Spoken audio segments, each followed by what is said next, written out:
የዓለም ፍጻሜ በፈረንጆቹ ዲሴምበር 25 እንደሆነ ተናግሮ የነበረውና ተንብዮ እንደነበረ የተነገረለት ፓስተር ጉዳይ በኢሳት መነጋገሪያ ሆኗል። በዛሬው ቆይታችን የምናነሳው ጉዳያችን ነው። ከዛ በተጨማሪ መቄዶንያ በቀን ከ3 ሚሊዮን ብር በላይ ወጪ እንዳለበትና የወጪውን መጠን ከ3 ሚሊዮን ብር እንደበለጠ በቀን ማለት ነው ተናግሯል። ይህም እንግዲህ የሰሞኑ መነጋገሪያ ርዕስ ነበር።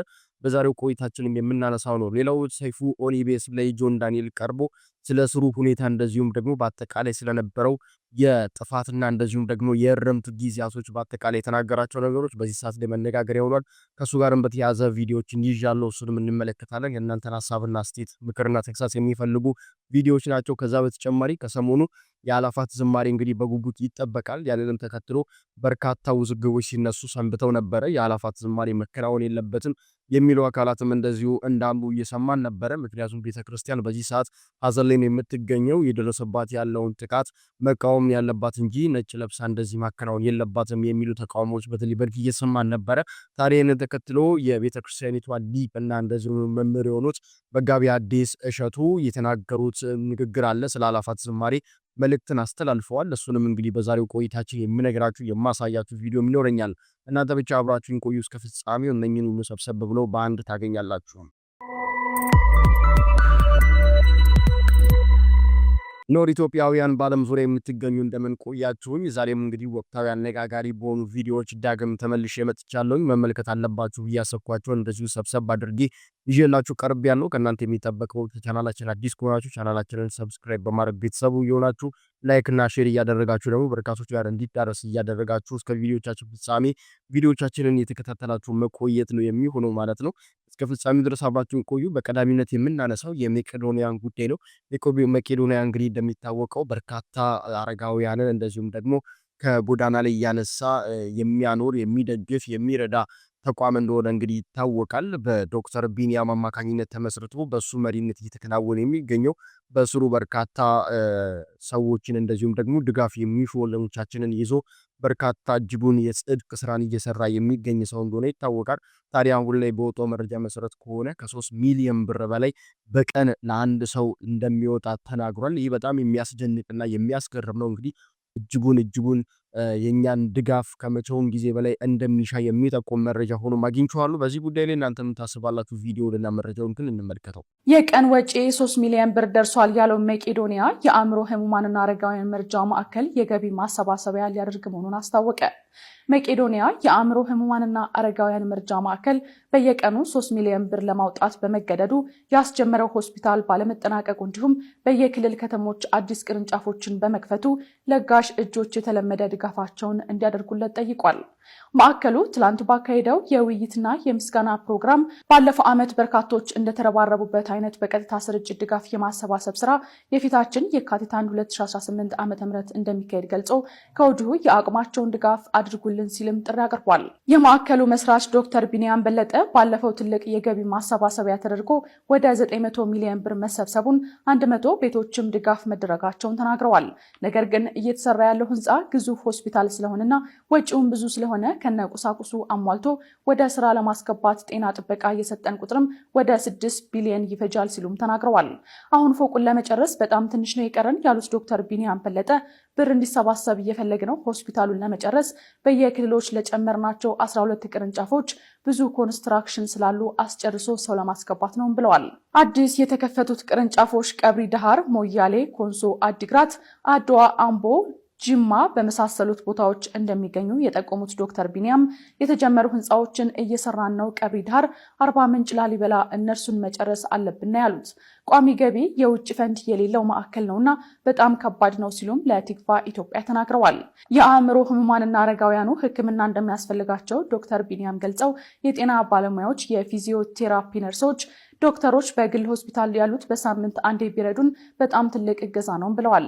መቄዶንያ ውስጥ ከ2500 በላይ የአእምሮ ህሙማን ከ3000 በላይ የአልጋ ቁራኛ እንዳሉ የተናገሩት ዶክተር ቢኒያም ሌላው አረጋዊ አካል ጉዳተኛ ነው ሲሉም መናገራቸውን ዘገባው አክሏል። የአላፋት ዝማሬ በገና ዋዜማም ምሽቱን ወደ ኮንሰርትና ወደ ሌሎች አካባቢ ወጣቱ ከሚሄድ በቤተ ክርስቲያን በባለቤቱ ቤት ልደቱን እንግዲህ እንዲያከብሩ በማሰብ የተዘጋጀው የአእላፋት ዝማሬ ከፍተኛ የሆነ ተቃውሞ ሲደርስባት እየሰማን ነበረ። በአንድ በኩል ደግሞ ከፍተኛ የሆነ ድጋፍ እንዳለውም እንደዚሁ ይታወቃልና በሁለት በተለያዩ ክፍሎችና ጽሑፎች ላይ ቆሞ እንግዲህ በርካቶች እየተከራከሩበት የተወያዩበት የሚገኙት ሐሳብ እንደሆነ እንግዲህ ከሰሞኑ ተመልክተናል። በእኔም መረጃውን ወደ እናንተ አድርሼ ነበር ያለውን የሐሳብ ልዩነት እንደዚሁም ደግሞ እየተሰሙ የነበሩትን የተለያዩ ድምጾች ወደ እናንተ ሳደርስ ነበረ።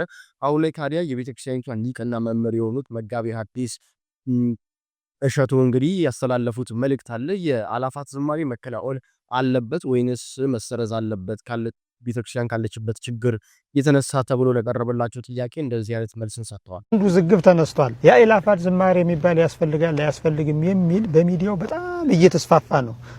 በመጀመሪያ ደረጃ የኔ ያስፈልጋል በአራት ነጥብ ያስፈልጋል ብዬ ነው የማስበው። ስለዚህ እኔ የሚያግባቡን አሁን የሚገርማቸው ነገር የባለፈውን አመት እኮ እነ ዋሽንግተን ፖስት እነ ሲኤንኤን ዘግበውታል እኮ እና አልጀዚራ ዘግበውታል። ደምቋል። ባይሆንን የምመክረው ምንድነው ይሄንን ፕሮግራም የሚያዘጋጁት ልጆች ከስር እየተከተልን ይሄን ጠብቁ፣ ይሄን አድርጉ፣ ከቤተ ክርስቲያን ጥላ ስር አተራቁ፣ ከጳጳሳቱ ቅፍ አትውጡ፣ ከፓትርያርኩ ቅፍ አትውጡ፣ ከኦርቶዶክሳዊ ተዋሕዶ ቤተክርስቲያን ማዕቀፍ ክበብ መስመር አትውጡ፣ በተራኩ ሩጡ፣ ይሄ ይጨመር፣ ይሄ ይቀነስ፣ ይሄ ይጥበብ፣ ይሄ ይስፋ፣ ምስጢር ይጨመርበት፣ የበለጠ እየኮተኮትን እያስዋብን እኔ ዓለም አቀፍ ብራንድ ነው። በነገራችን ላይ እንዲህ አይነት ዝግጅቶች ሃይማኖታዊ ጥቅም ብቻ አይደለም ኢኮኖሚያዊ ጥቅም ሁሉ ያመጣሉ። ወደፊት ይገርማቸዋል።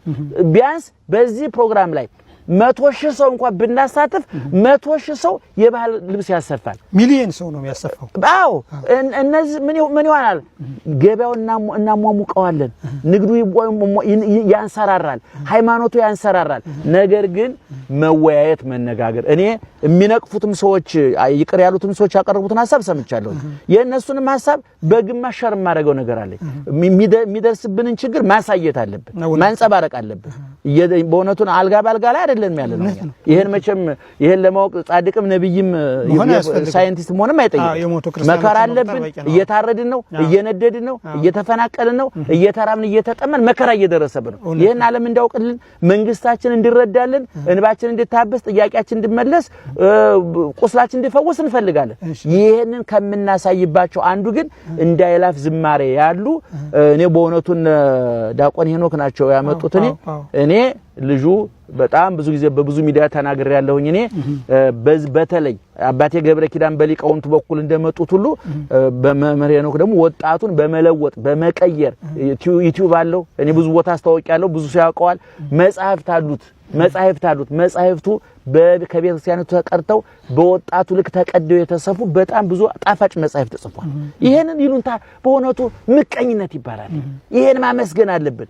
ነገር ግን ሄኖክ የተሳሳተው ነገር ካለ ያጠፋው ነገር ካለ ልጃችን የበለጠ እንድታበብ የበለጠ እንድታፈራ የበለጠ ህዝቡ እንድታገለግል እንፈልጋለን። ይሄንን ተወው፣ ያንን ጨምር፣ ይሄን ቀንስ፣ ያንን አጥብ፣ ይሄን አስፋያል በቤተሰብነት በወንድምነት በአባትነት በመምህርነት መገሰጽ እንጂ የሚሮጥን ሰው ጠልፎ መጣል ተወዳዳሪነትን የማጣት ስሜት ነው የሚመስለኝና እኔ አእላፍ ዝማሬ በግሌ ደጋፊ ነኝ። በጣም በዚህ አጋጣሚ እንግዲህ ለወዳጅ ለዲያቆን ሄኖክ ኃይል የሚደረሰው እንግዲህ አእላፍ ዝማሬን ያው የንታ በደንብ ነው ያበራሩት። አንድ መንገድ ብቻ ተከትለው አይደለም ይሄዱ። ያው መታረዳችንን መሞታችንን ለመንግስትም ለእግዚአብሔርም እየተነጋገርነን ነው። ወደ ቤተሰቦቼ ከሰሞኑ ሌላው መነጋገሪያ ርዕስ ሆኖ እኔም ወደ እናንተ ሳደርስ የነበረው ጉዳይ ለቤተክርስቲያን ገንዘብ እንሰበስባለን ብለው በቲክቶክ ላይ እንግዲህ የተለያዩ የቤተክርስቲያኒቷን ትምህርት ሲያስተምሩ እንደዚሁም ደግሞ ቲክቶክ ላይ የተለያዩ ውይይቶችን ዲቤቶችን ሲያደርጉ ሃይማኖታዊ ክርክሮችን ሲያደርጉ የምናውቃቸው ወጣቶች እንግዲህ ለቤተክርስቲያን የገቢ ማሰባሰቢያ ፕሮግራም ተደርጎ በዚያ ላይ ገንዘብ ሲያሰባስቡ እንደነበረ በዚያም የገንዘብ ማሰባሰብ ላይ እንግዲህ ከቤተክርስቲያን እንግዲህ ገንዘብ ወስደዋል፣ የማይገባቸውን ከቤተ ክርስቲያን ላይ ወስዷል በኮሚሽን እንደዚሁም ደግሞ በፐርሰንት እየተባለ በብዙ ሲነገር ነበረ። በተለይም ደግሞ አንድ ደብዳቤ መውጣቱ በርካቶችን ያስደነገጠና የቲክቶከሮቹን ጉድ ያጋለጠ ተብሎ እንግዲህ የተነገረ ነበረ። እንግዲህ ለአንድ ቲክቶከር ከ100,000 ብር በላይ ሲከፈል እንደነበረ ነው መረጃው የሚያሳየው።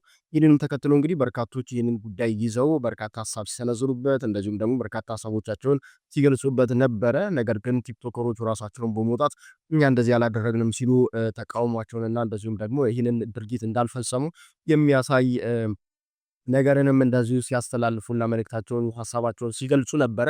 የሆነ ሆኖ ግን በቅዱስ ገብርኤል ዓመታዊ ክብረ በዓል በሐዋሳ ይህ ድርጊት ተፈጽሞበታል ተብሎ በተነገረበት አካባቢ በሐዋሳ ቅዱስ ገብርኤል እንግዲህ ዓመታዊ ክብረ በዓል ይከበራል። በዚያም ላይ የሀገረ ስብከቱ ዋና ስራ አስኪያጅ የሆኑት እንግዲህ በመውጣት ይህንን ድርጊት እንዳልፈጸሙ የሚያሳይ መልእክትንና እንደዚሁም ደግሞ ትክክለኛውን እውነት አስተላልፈዋል። የወጣውም ደብዳቤ ከሀገረ ስብከቱ እንዳልሆነና ያወጣውን ግለሰብ ምን አስቦ እንዳወጣው እንግዲህ ጠይቀዋል። እንደዚሁም ደግሞ ትክክለኛ ደብዳቤም እንዳልሆነ ተናግረዋል። እነኚህ ቲክቶከሮችም ይሄ ተፈጽሟል የተባለውን ድርጊት እንዳልፈጸሙ እንደዚሁ አረጋግጧል። እስኪ የሀገረ ስብከቱን ስራ አስኪያጅ መልእክትና በዚህ ጉዳይ ላይ የገለጹትን ሀሳብም እንመልከት። ይህ የገቢ ማሰባሰቢያ በብፁዕ አባታችን በአጥቢያዎቹ ሰበካ ጉባኤና በህንፃ አሰሪ ኮሚቴው ጥያቄ ብፁዕ አባታችን ፈቅደው የተከናወነ የገቢ ማሰባሰቢያ ነው። እንግዲህ የገቢ ማሰባሰቢያ ገና አንድ ወር ነው። የሀራንጃ መድኃኔዓለም የሚባለው በሲዳማ ሀገረ ስብከት የሚገኝ በብላቴና ዙሪያ ወረዳ አካባቢ የሚገኝ እጅግ ጥንታዊ የሆነ ቤተክርስቲያን ነው። ያ ቤተክርስቲያን ጥቂት ምዕመናን ነው ያሉት። በነዛ ጥቂት ምዕመናን ቤተክርስቲያኑን መጨረስ ስላልተቻለ የገቢ ማሰባሰቢያ ተዘጋጅቷል። ኮሚቴዎቹ በዚህ በሐዋሳ ነው ያሉት። እንዲሁም ደግሞ በቅዱስ ቂርቆስ ቤተክርስቲያንም በቅርብ ጊዜ የተመሰረተ 2 ዓመት ያልሞላው ቤተክርስቲያን ነው። ሲመሰረት በጥቂት ቦታ ላይ የተመሰረተ ቤተክርስቲያን ስለሆነ ቦታውን ለማስፋፋትና የስብከተ ወንጌል አዳራሽ እንዲሁም የክርስትና ቤትና ልዩ ልዩ መገልገያ ቤቶችን ለመገንባት ታሳቢ ተደርጎ የተዘጋጀ የገቢ ማሰባሰቢያ ነው። እንግዲህ የመድኃኔዓለም የሀረንጃ መድኃኔዓለም ቤተክርስቲያን ህዳር 7 እና 6 የነበረ የገቢ ማሰባሰቢያው ነበረ። በዚህ ደግሞ ህዳር 12 እና 13 ነው የገቢ ማሰባሰቢያው የተከናወነው። ሀገረ ስብከቱ አፈጻጸሙን በቅርበት ይከታተላል። በቅርብ ቀን ግን በማይታወቅ መልኩ አንድ እውቅና የሌለው ወረቀት በሚዲያ እየተሰራጨ እንደሆነ እኛም ተመልክተናል። የተለያዩ ሰዎችም የተለያዩ አስተያየቶች ሲሰጡ ሰምተናል። ነገር ግን ይህ ወረቀት ከሀገረ ስብከቱም የወጣ አይደለም። ከቤተክርስቲያኑም ከአብያተ ክርስቲያናቱም ሰበካ ጉባኤ እንዲሁም ደግሞ ከህንፃ አሰሪ ኮሚቴውም የወጣ እንዳልሆነ በዚህ አጋጣሚ ለመግለጽ እንወዳለን። ማን እንዳወጣው አይታወቅም። እንግዲህ ይህ የገቢ ማሰባሰቢያ አብዛኛው በቃል መግባት ስለሆነ ገቢው እንዲሰበሰብ የሆነው ገና ተጠቃሎ ያልገባና ምንም አይነት መረጃ ተጠቃሎ ያልደረሰን በመሆኑ በሚዲያ ላይ የሚሰራጨው መረጃ የተሳሳተ እንደሆነ በዚሁ አጋጣሚ ለመግለጽ እንወዳለን። በቀጣይ ግን ተጠቃሎ ሪፖርቱ ሲቀርብ ለህዝበ ክርስቲያኑ የምናሳውቅ ነው የሚሆነው። በዚህ አጋጣሚም ይህንን ግንዛቤ እንዲያዝ ለመግለጽ እንወዳለን። ወደ ቤተሰቦች እንግዲህ ዘመናችን እንደሚታወቀው የሐሰተኛ ነቢያት የነገሱበት ዘመን እንደሆነ በአንድም በሌላም መንገድ የተመለከትን ነው።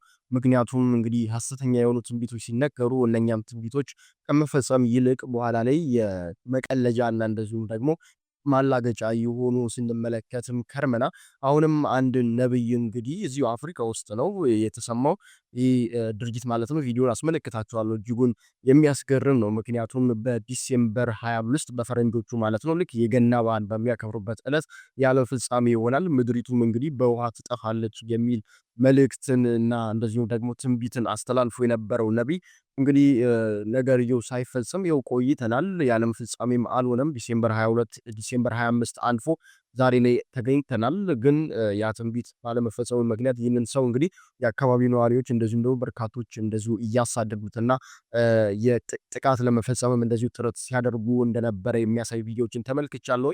ይህ ነቢይ እንግዲህ ልክ እንደ ኖህ ሁሉ ወደ ባህራት ላይ የተለያዩ በርካታ ጀልባዎችን በመገንባት ከዚህ ጥፋት ውሃ ወይም ደግሞ ከዚህ ከዓለም ፍጻሜ ለመዳን ጥረት ሲያደርግ እንደነበረም ከዚህ ቀደም የሚያሳዩ ቪዲዮዎችና መረጃዎችም ይጠቁማሉ። እስኪ ስለዚህ አስገራሚ ነብይ ነኝ ስለሚለው ሐሰተኛ ነብይ የተናገራቸውን ትንቢቶች እንደዚሁም ደግሞ የከሸፈበትን እጅጉን አስገራሚና አስቂኝ ክስተት በቪዲዮ እንመልከት። The flood predicted by Ebo Noah did not come as expected, which angered the thousands of believers who had gathered there to await its arrival. Ebo Noah had claimed that God warned him of a global flood and said only those who joined him would be saved. In preparation, he announced that he had built 8 large wooden arks. His message spread quickly online, and an estimated 280,000 people traveled to stay near him seeking protection. Many followers also donated large sums of money to support the project. When December 25 passed, with no signs of flooding, frustration and panic grew among the crowd. Some followers began questioning where their money had gone after reports surfaced that Ibo Noah had used donations to purchase luxury items, including a Mercedes-Benz. As tensions rose, a group of angry followers surrounded Ibo Noah. Witnesses say the situation became chaotic before local authorities intervened. Police later took Ibo Noah into custody for his own safety and to prevent further escalation. Authorities have now launched an investigation into possible fraud and misuse of donations. Many former supporters say they feel deceived and are demanding answers, refunds, and legal action. Should Ibo Noah be held fully accountable for what happened, or should followers share responsibility for believing him in the first place? What do you think? መቼም እስካሁን ድረስ ራሱን ፕሮፌት ብሎ እየጠራው የጋናው ፕሮፌት ይከስታል ብሎ ስለተናገረው ነገር ሰምታችሁ ነበር። እኔም የሱን ነገር አላስተጋባም ብዬ ነበር ዝም ያልኩት። ነገር ግን ሁኔታውን ጠቅለል አድርጌ ሲነግራችሁ ዲሴምበር 25 2025 እንደ ፈረንጆቹ አቆጣጠር ዓለም ትጠፋለች። የምትጠፋውም እንግዲህ ከባድ በሆነ ውሃ ነው። በዚህ ምክንያት እንግዲህ እግዚአብሔር እኔን መርጦኛል። እንደ ኖህ የተለያዩ መርከቦችን በመስራት እንግዲህ ይህንን ህዝብ አድነዋለሁ ብሎ ተነስቶ ነበር። የመርከቦቹንም ግንባታ ጀምሮ ወደ 10 መርከቦችን ገንብቶ ነበር። እንደ ኖህ ትልቅ ባይሆኑም ነገር ግን ትንሽ ገዘፍ ያሉ ነበሩ። እናም ያለም መጨረሻ ነው ብሎ ያለው ዲሴምበር 25 ቀን መጣ። የዛን ቀን ግን ምንም አልተፈጠረም። ዝናብ ራሱ ጠብ አላለም ነበር። ሰማዩ ራሱ ደረቅ ነበር። እሱም በነገራቸው ምክንያት ንብረታቸውን ሸጠው ቤታቸውን ሸጠው በዚህ መርከብ ለመግባት ብዙ ሰዎች ወደ ቦታው ሄደው ነበር፣ በብዛት ማለት ነው። ዓለም ጠፋለች መጨረሻዋ ነው በዚህ ነው የምትድኑት ብሏቸው ስለነበር ማለት ነው። ታዲያ ዓለምም አልጠፋችም፣ ዝናብም አልዘነበም። የተናገረው ነገር ውሸት እንደሆነ ታወቀ፣ ተደረሰበት። ታዲያ የትንበያው ሳይሳካለት ሲቀር እሱ ምን ቢል ጥሩ ነው? የተናገርኩት ነገር ውሸት ነው ሐሰት ነው ብሎ ይቅርታ ከመጠየቅ ይልቅ ወደ ፈጣሪ ጸሎት አድርጌ በእኔ ምክንያት ቀኑ ተራዝሟል ብሎ ተናግሯል። በመጨረሻው ቀን ማለትም በዚህ ቪዲዮ እንደተናገረው ከሆነ አይዟችሁ አትጨናነቁ፣ ይህ ነገር ካሁን በኋላ የሚከሰት ከሆነ ብዛት ያላቸውን መርከቦች እንሰራለን፣ ብዛት ያለውን ሰው እንድናስገባ ብሎ ተናግሯል ማለት ነው ለማስተባበያ። በተጨማሪ ምን ቢል ጥሩ ነው? እኔ ዲሴምበር 25 አልኩ እንጂ መቼ ዓመተ ምህረቱን ጠቀስኩ ብሎ አለ።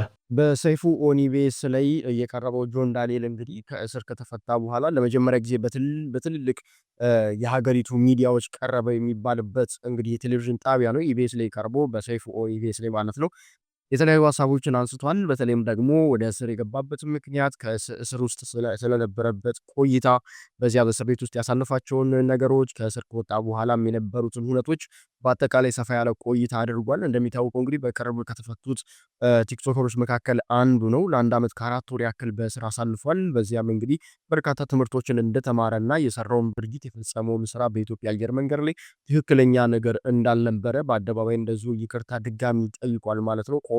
ከዛ በተጨማሪ ግን ይህንን ጉዳይ በመያዝ ሰመረ ባሪያው እንግዲህ የተለያዩ ማህበራዊ ጉዳዮችን ሲጠቅስና እንደዚሁም ደግሞ ሲተች የምናውቀው ሰመረ ባሪያው የጆን ዳንኤልን ነገር እጅጉን በማድነቅና እየፈጸመ ያለውን መልካም ምግባር እንዲያበረታታና እንዲቀጥልበት እንደዚሁ ድጋፉን አሳይቶታል ማለት ነው። በተለይም ደግሞ በራብ ለተጠቁ ወገኖች እንደዚሁም ደግሞ የተለያዩ የኛን ድጋፍ ለሚሹ ወገኖች ቀድሞ በመድረስ ዙሪያ በህፃጽ እንደዚሁም ደግሞ በተለያዩ አካባቢዎች እያደረገ ያለውን ድጋፍ በማበረታታት ሀሳቡን ገልጾለታል። እስኪ እሱንም ቪዲዮ እንመልከት። ቪዲዮ በጣም ልቤን ነክቶታልና ማክበር ማወቅ አለብን። ኢትዮጵያ ኖርማሊ ብዙ ጊዜ ሰዎች ስለማናከብር ብዙ ጊዜ አቴንሽናችንን የሚሰበው ስህተቱ ስለሆነ በጣም ብዙ ሰዎች ብዙ አመት በመኖር ዝም ብለው በመኖር በእድሜ ራሱ ያልተማሩትን በጣም ብዙ ሰዎች በእስርም ቢሆን ብዙ አመት ታስረው ያልተማሩትን ትምህርት ነው የተማርከው። ብስለት ነው፣ በጣም ብስለት ነው። እጅግ ነው ያከበርኩ። ምን አይነት ስሜት ይሰማል? አሁን ይሄን ቪዲዮ ስታይ ያሳፍራል በጣም ይሄዳል ብላ እንደ ጫንከን ሁለት ፕሌን ወጣኩ። ወደ ኋላ ተመልሻለሁ። በተፈጠረው ነገር በጣም ከተቃወሙ ሰዎች መካከል አንዱ ነበርኩ። ሰው ይሳሳታል፣ ያጠፋል፣ ይዳዝማት እንደዚህ እንል የምንችለው ግን ያጠፋው ሰው ጥፋቱን አምኖ በዚህ ደረጃ ዲሲፕሊን ሲሆን በጣም በጣም በጣም በጣም ትልቅ አክብሮት አለኝ። ለዚህ ደስ የሚል ቪዲዮ ነው። ሰዎች ሲለወጡ ማየት የሚፈልግ ሰው የማይፈልግ ሰው የለም። ሰዎች የተሻለ ነገር በተለይ ወጣቶች የተሻለ ነገር ሲያደርጉ ማየት የማይፈልግ ሰው የለም። አይ ፎር ዋን በጣም የምፈልገው ነገር እሱ ነው። ወጣቶች ትክክለኛ ፓዝ ላይ ሲሄዱ፣ ወጣቶች ትክክለኛ ነገር ሲያደርጉ፣ ወጣቶች እንደ ወጣት ሲሆኑ፣ ተስፋ ሲኖር ለሀገር በጣም ደስ ይላልና ስህተት ያጋጥማል። ትልልቅ ሰዎች ያጠፋሉ። በጣም ትልልቅ ሰዎች አሁን እየበጠበጡ ነው ያሉት። ትልልቅ ሰዎች የሚያጠፉ ትልልቅ ሰዎች ናቸው። በጣም ትልልቅ የኛም ታላላቆች በጣም ትልልቆች። ወጣት ሆኖ ማጥፋት ሁላችንም ወጣት ሆነን አልፈናል። እንደየዘመናችን አካሄድ እንደየዘመናችን ትሬንድ ልክ ያልሆነ ነገር አድርገን አልፈናል።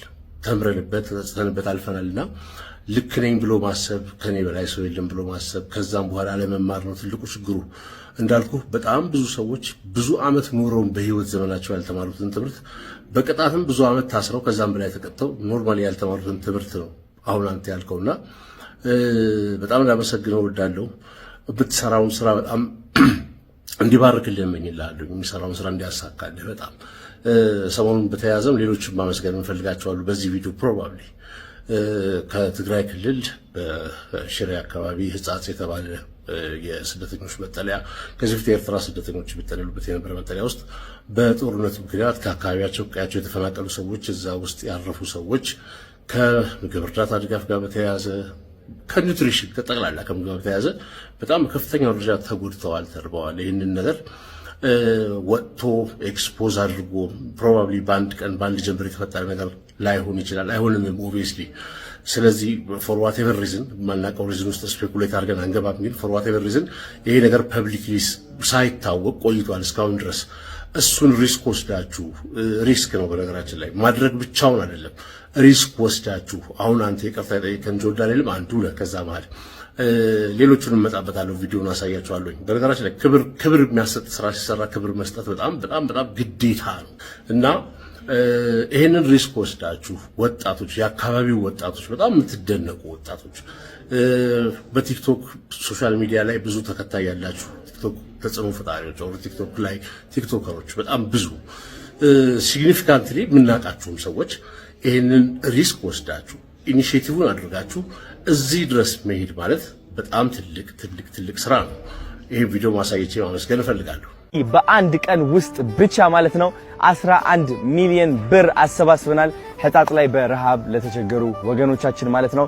እንኳን ደስ አለን። በጣም ደስ ብሎኛል። እኔ ይህ ብር እንግዲህ በኢንካይንድ ወይም ደግሞ በምግብ አድርገን ዴሊቨር እናደርጋለን ማለት ነው።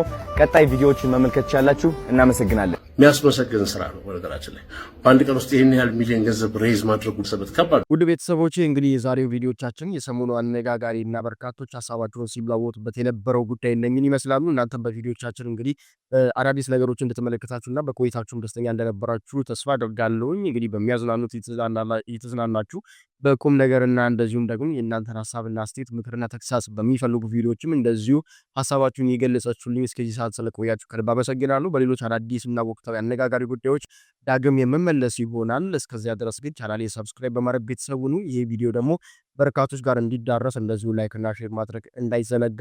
በድጋሚ ሌሎች አዳዲስ ቪዲዮዎችን ይዤ እስከምመለስ ድረስ ቸር ቆዩልኝ።